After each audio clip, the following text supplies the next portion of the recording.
But it does feel like, obviously I say that it looks really futuristic. I feel like we're in this sort of turning point of technology, similar to how I imagine people felt when computing and the internet became a big thing. Obviously we were growing up.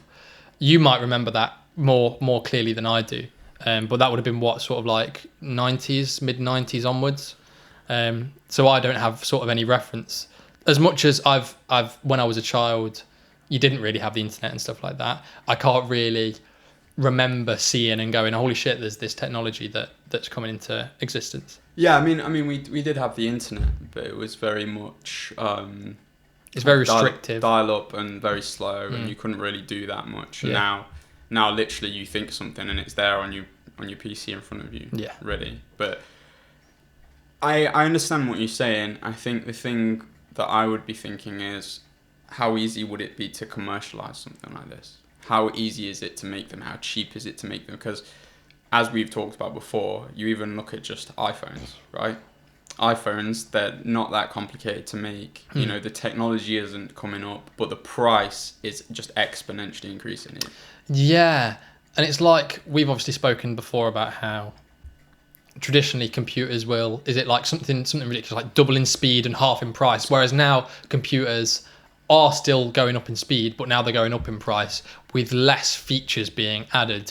Yeah, it's called, that's worth the price. It's called Moore's law. So right. Yeah, it's the idea that. Do you know the specific? Is yeah, it the trend looks like a double in speed, or normally I think it's actually stated as a half in size. So rather than rather than thinking about faster technology, they're thinking about more technology the and same smaller amount into a smaller package.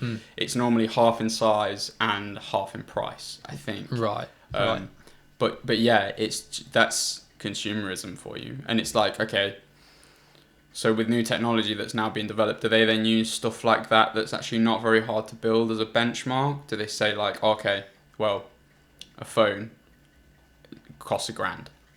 Top of the range phone costs $1,000. If you build like a drone that's decent enough to market, that would be like a human transport device. Yeah. Do you go, right, well, however much it costs, you go, well, iPhones are this much, a nice car would be this much, but we think the appeal here is better than a car. So regardless of how much it costs, we're going to charge you 70, 80 grand for it. Yeah. It depends on what the technology costs to build and develop. Yeah, I think the more time passes, the more it's becoming more about commercialism rather than innovation. Yeah. People care more about making money and keeping that treadmill going rather than, we want to make this incredible thing.